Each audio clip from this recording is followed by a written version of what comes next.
नमस्कार, एक बार फिर से आप सभी का स्वागत है।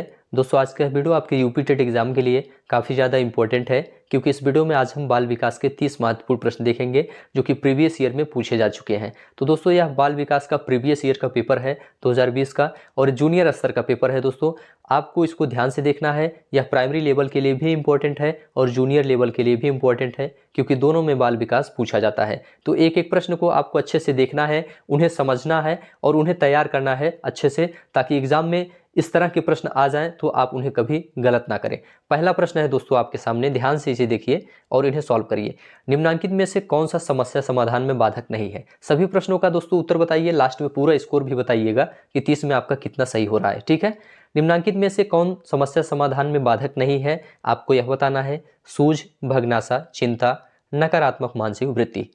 पहला ऑप्शन देखेंगे दोस्तों, सूझ।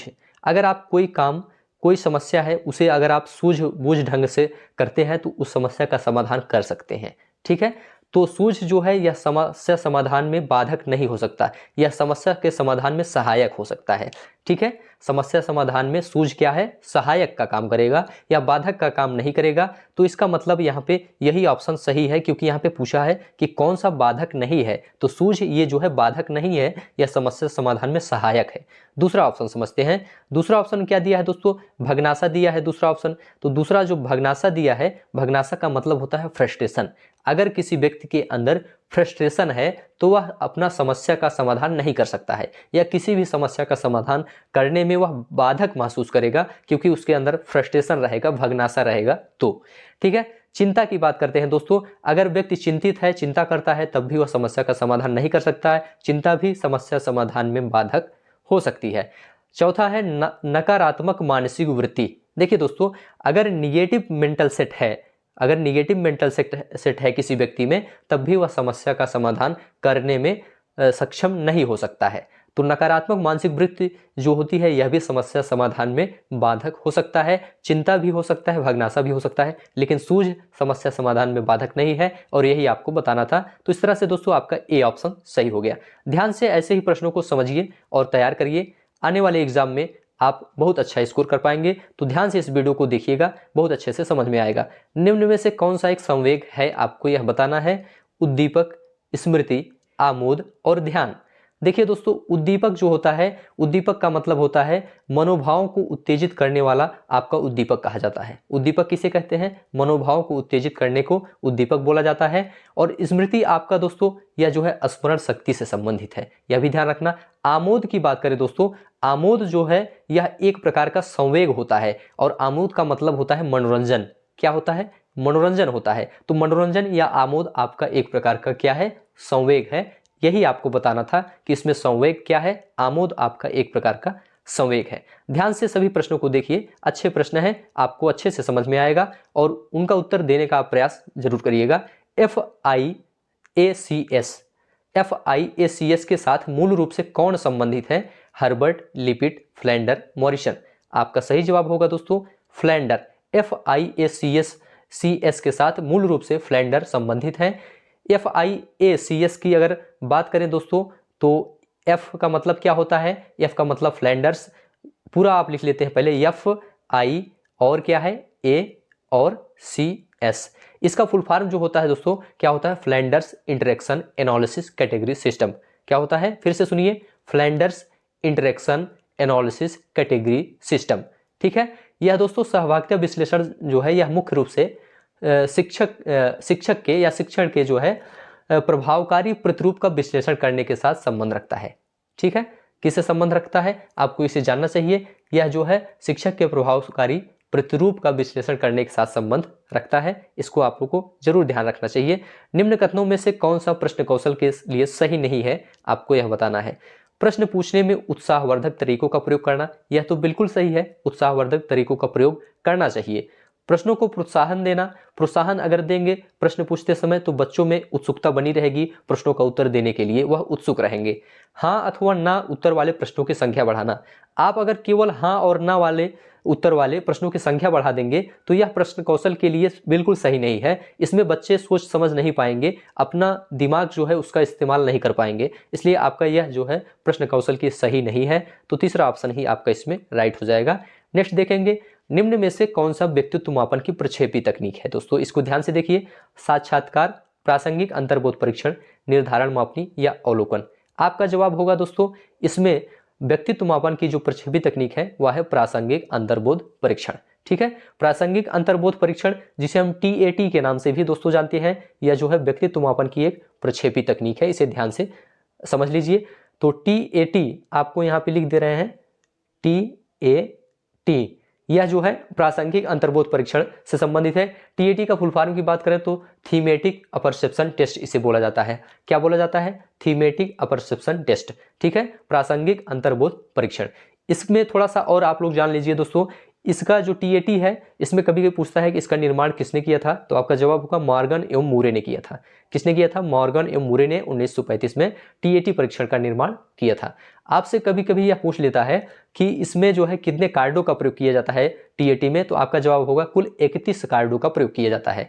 और कभी कभी आपसे यह भी पूछ लेता है कि कितने वर्ष के लोगों पर इसका परीक्षण किया जाता है या कितने आयु के लोगों पर, तो आपका जवाब होगा 14 वर्ष से अधिक आयु वाले जो व्यक्ति होते हैं उन पर यह परीक्षण किया जाता है। तो चलिए नेक्स्ट प्रश्न देखेंगे। अब सृजनात्मक समस्या समाधान की वह अवस्था जिसमें व्यक्ति असंगत सूचनाओं पर ध्यान नहीं देता है दोस्तों, उसे हम क्या कहते हैं? उसे उद्भवन कहते हैं। इसको ध्यान रखना, जिसमें हम असंगत सूचनाओं पर ध्यान नहीं देते हैं वह हमारा उद्भवन कहलाता है। इसमें दोस्तों व्यक्ति जो होता है वह चेतन तथा अचेतन स्तरों पर समस्या सुलझाने का प्रयास करता है। ठीक है, बोली जाने वाली भाषा की सबसे छोटी इकाई क्या है आपको यह बताना है। अर्थविज्ञान, रूपग्राम, ध्वनिग्राम, वाक्य विन्यास। आपका जवाब होगा ध्वनिग्राम।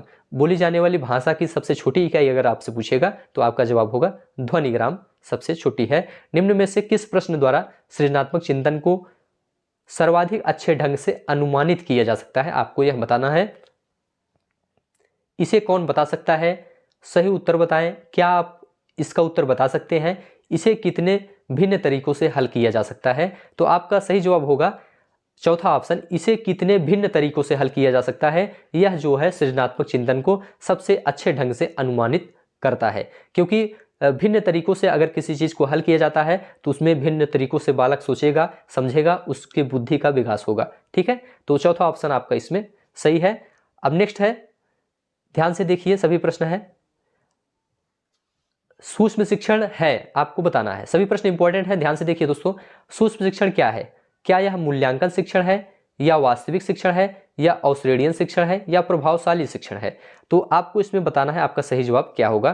देखिए दोस्तों, सूक्ष्म शिक्षण यह मूल्यांकन शिक्षण भी नहीं है, इसका वास्तविक शिक्षण भी नहीं है और प्रभावशाली शिक्षण भी नहीं है, लेकिन अवश्रेणीय शिक्षण के अंतर्गत यह आता है। सूक्ष्म शिक्षण ये जो है अवश्रेणीय शिक्षण से संबंधित है।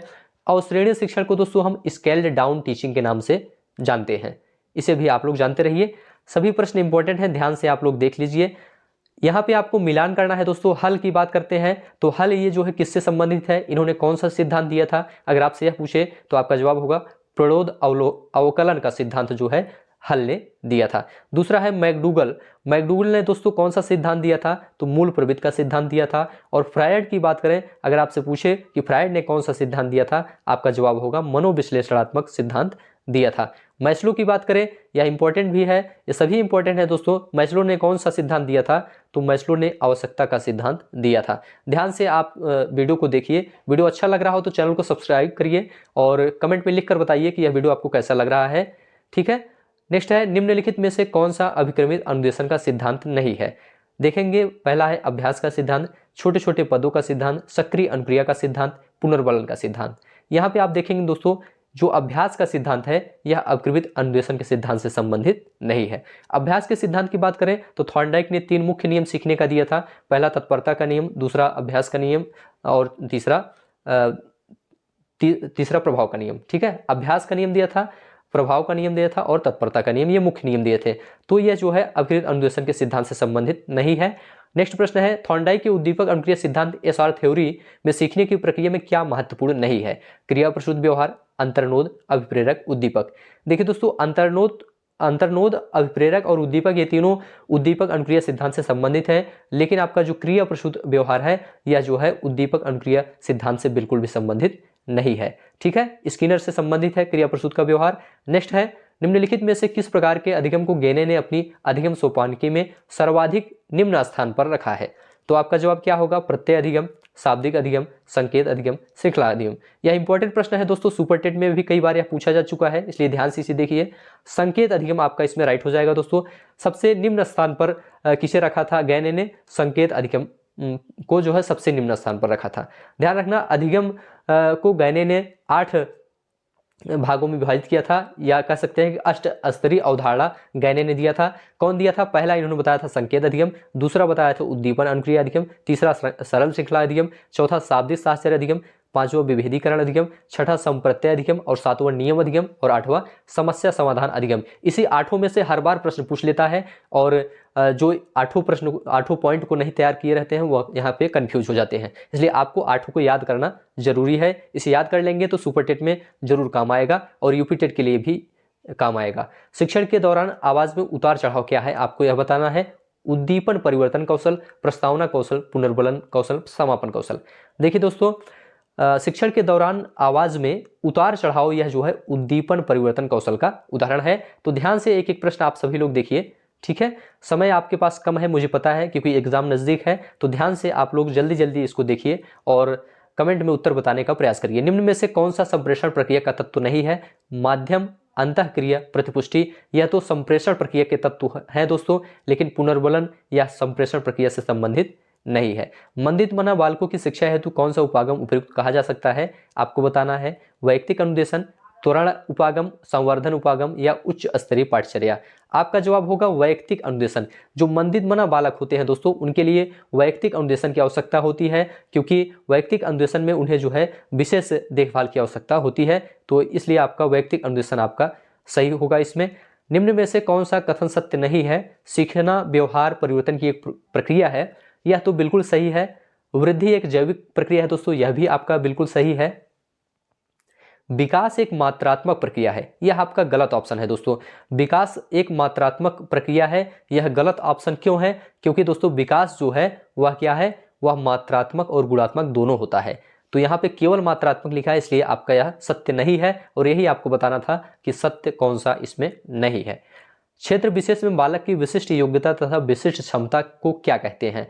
देखिए दोस्तों, अगर किसी बालक को किसी क्षेत्र विशेष में विशिष्ट योग्यता प्रदान है, विशिष्ट योग्यता रखते हैं या विशिष्ट क्षमता रखते हैं, तो उसे हम अभिक्षमता कहते हैं। क्या कहते हैं? अभिक्षमता। तीसरा ऑप्शन सही है। ब्रूनर की प्रतिबिंबात्मक अवस्था पियाजे के संज्ञानात्मक विकास की किस अवस्था से मिलती जुलती है? आपका जवाब क्या होगा? औपचारिक संक्रिया अवस्था, पूर्व संक्रिया अवस्था या मूर्त संक्रियात्मक अवस्था या संवेगात्मक अवस्था। आपका जवाब होगा पूर्व संक्रियात्मक अवस्था। दोस्तों देखिए, ब्रूनर की प्रतिबिंबात्मक अवस्था पियाजे के संज्ञानात्मक विकास की पूर्व संक्रियात्मक अवस्था से बिल्कुल मिलती जुलती है। पियाजे ने दोस्तों संज्ञानात्मक विकास की कुल 4 अवस्थाएं बताई थी। पहली अवस्था इन्होंने क्या बताया था? पहली अवस्था बताया था संवेदी गामक अवस्था, जिसका समय निर्धारित किया था 0 से 2 वर्ष। दूसरी अवस्था बताया था पूर्व संक्रियात्मक अवस्था, जिसका समय बताया था 2 से 7 वर्ष। और तीसरा बताया था मूर्त संक्रियात्मक अवस्था, जिसका समय दोस्तों 7 से 11 वर्ष निर्धारित है। और चौथा बताया था औपचारिक संक्रियात्मक अवस्था, इसका समय 11 से 15 वर्ष बताया था। तो यह भी आप लोग जानते रहिए, ध्यान से सुनते चलिए। कौन व्यक्तित्व के गुण सिद्धांत से संबंधित नहीं है? आपका जवाब होगा यहाँ पे अल्पोर्ट, कैटल और आइसेंक। ये तीनों लोग व्यक्तित्व के गुण से संबंधित हैं, लेकिन आपका फ्राइड विकल्प जो है यह व्यक्तित्व के गुण से संबंधित नहीं है। फ्राइड की बात करें दोस्तों, तो इन्होंने मनोविश्लेषणात्मक सिद्धांत दिया था, तो ये जो है मनोविश्लेषण सिद्धांत से संबंधित है, ये जो है व्यक्तित्व के गुण से संबंधित नहीं है। तो ये पहला ऑप्शन आपका इसमें 1 नंबर सही हो जाएगा। निम्नलिखित में से कौन सा समूह सृजनात्मकता के तत्वों के संबंध में सही है? तो आपका जवाब होगा इसमें सबसे पहले प्रवाह आता है, फिर विविधता, उसके बाद मौलिकता, उसके बाद विस्तारण। तो दूसरा ऑप्शन आपका इसमें सही हो जाएगा। नेक्स्ट प्रश्न है, एक 4-5 वर्ष के बालक में अपने पिता की अपेक्षा माता के प्रति अत्यधिक प्रेम की भावना विकसित हो जाती है। बालक के व्यवहार में होने वाले इस परिवर्तन को फ्रायड द्वारा क्या नाम दिया गया है? आपको बताना है। पराअहम कहा गया है या नार्सिसिज्म कहा गया है या ओडिपस कॉम्प्लेक्स या इलेक्ट्रा कॉम्प्लेक्स? आपका जवाब होगा दोस्तों ओडिपस कॉम्प्लेक्स। देखिए, जो बालक होते हैं उनमें ओडिपस कॉम्प्लेक्स पाया जाता है, ओडिपस ग्रंथि एक पाई जाती है, जिसके कारण वह पिता की अपेक्षा अपने माता से अधिक प्रेम करते हैं। और जो बालिका होती है, जो लड़कियां होती हैं, उनके अंदर इलेक्ट्रा ग्रंथि पाई जाती है दोस्तों, इसके कारण वह अपने पिता से अधिक प्रेम रखते हैं। ठीक है, तो इस तरह से आपका जो है इसमें तीसरा ऑप्शन सही हो जाएगा। चलिए नेक्स्ट देखेंगे अब। निम्नलिखित में से कौन सा नियम थॉर्नडाइक के सीखने के गौड़ नियमों में शामिल नहीं है? सादृश्यता का नियम, बहुप्रक्रिया का नियम और आंशिक क्रिया का नियम। यह तो तीनों दोस्तों थॉर्नडाइक के सीखने के गौड़ नियमों में शामिल है, लेकिन क्रिया प्रक्रिया का नियम गौड़ नियम में शामिल नहीं है। थॉर्नडाइक के जो मुख्य नियम है इनसे भी प्रश्न पूछता है कि जैसे कि तत्परता का नियम, अभ्यास का नियम और प्रभाव का नियम, इनसे भी प्रश्न पूछता है। तो ये तीनों जो दोस्तों किस में आते हैं? मुख्य नियम के अंतर्गत आते हैं। अगर आपसे पूछे थॉर्नडाइक ने सीखने के कुल 3 मुख्य नियम कौन कौन से बताए हैं, तो आपका जवाब क्या होगा? तत्परता का नियम, प्रभाव का नियम और अभ्यास का नियम। ठीक है, नेक्स्ट देखेंगे, स्कूटर चलाने वाले व्यक्ति द्वारा कार चलाना सीखते समय उसके पूर्व अनुभव का सहायक होना किस प्रकार के अधिगम अंतरण का उदाहरण है? ध्यान रखना, यहाँ पूर्व अनुभवों का सहायक होना यहाँ पे कहा गया है, इसलिए आपका ऊर्ध्व अंतरण हो जाएगा। तो जहाँ पर पूर्व अनुभवों का सहायक के रूप में इस्तेमाल किया जाएगा तो वह आपका ऊर्ध्व अंतरण होता है। इसे आप लोग ध्यान से देख लीजिए, इंपॉर्टेंट है। नेक्स्ट प्रश्न है, ध्यान से देखिए, यह काफ़ी ज़्यादा इंपॉर्टेंट है, इससे जरूर एक प्रश्न आपको देखने को मिलेगा, इसलिए आपको पूरा इसे समझ लेना चाहिए। संप्रेषण संबंधी अक्षमता क्या है? तो देखिए दोस्तों, जो संप्रेषण संबंधी अक्षमता होती है उसे हम डिस्फेसिया कहते हैं, इसको याद रखना। संप्रेषण संबंधी अक्षमता को क्या कहते हैं? डिस्फेसिया कहते हैं। और लेखन संबंधी अक्षमता को हम डिस्ग्राफिया कहते हैं, और पढ़ने संबंधी अक्षमता को डिसलेक्सिया कहते हैं, और जो है गणना संबंधी अक्षमता को दोस्तों डिसकैलकुलिया कहते हैं। तो गणना संबंधी अक्षमता को क्या कहते हैं? डिसकैलकुलिया कहते हैं। इसमें आपका संप्रेषण से पूछा गया है तो डिस्फेसिया आपका सही हो जाएगा। तो ध्यान से आप लोग इस वीडियो को देखिए, निश्चित रूप से आपके एग्जाम में इस वीडियो से काफ़ी मदद मिलेगी। निम्न में से कौन सी शिक्षण विधि प्रजातांत्रिक नहीं है? प्रोजेक्ट विधि, सहभागी विधि, व्याख्यान विधि, सामूहिक परिचर्चा विधि। आपका जवाब सही होगा व्याख्यान विधि। दोस्तों, व्याख्यान विधि यह जो है प्रजातांत्रिक विधि से संबंधित नहीं है, केवल लेक्चर देना यह जो है प्रजातांत्रिक विधि से संबंधित नहीं है। ठीक है, शैक्षिक उद्देश्यों के ब्लूम के वर्गीकरण के भावात्मक पक्ष से निम्न में से कौन सा स्तर संबंधित नहीं है? तो आपका सही जवाब क्या होगा? ज्ञान। ज्ञान जो है दोस्तों यह ब्लूम के वर्गीकरण के भावात्मक पक्ष से बिल्कुल संबंधित नहीं है। बाकी तीनों ऑप्शन आपका सही है। यह जो है व्यवस्थापन, अनुक्रिया और आग्रहण, यह तीनों जो है ब्लूम के वर्गीकरण के भावात्मक पक्ष से संबंधित है। निम्न में कौन सा शिक्षण का स्तर नहीं है? आपको यह बताना है। परावर्ती स्तर, अभिप्रेरणा स्तर, स्मृति स्तर या अवबोध स्तर। आपका सही जवाब होगा अभिप्रेरणा स्तर। यह शिक्षण का स्तर दोस्तों नहीं है, इसे ध्यान से देखिए। अधिगम प्रक्रिया उद्दीपन एवं के बीच की संगत है, किसके बीच की संगत है? क्या पूर्व अनुभव के, या व्यवहार के, या अनुक्रिया के, या पशु के? आपका जवाब होगा अधिगम प्रक्रिया उद्दीपन एवं अनुक्रिया के बीच की संगति है। दोस्तों, इसमें अनुक्रिया भरा जाएगा। लास्ट प्रश्न आपके सामने है, निम्न में से कौन सी शिक्षण विधि प्रगतिवादी सिद्धांतों पर आधारित है? आपका जवाब होगा समस्या समाधान। समस्या समाधान विधि जो है यह प्रगतिवादी सिद्धांतों पर आधारित है। तो दोस्तों, आज का वीडियो बस यहीं तक। 30 प्रश्न आपने यहाँ पे देखा। यह वीडियो आपको कैसा लगा आप लोग कमेंट में जरूर बताइए। अच्छा लगा हो तो चैनल को सब्सक्राइब करिए, दोस्तों में शेयर करिए और कमेंट में लिखकर जरूर बताइए। ठीक है, तो मिलते हैं हम आपको नेक्स्ट वीडियो में। तब तक के लिए आप सभी का बहुत बहुत धन्यवाद।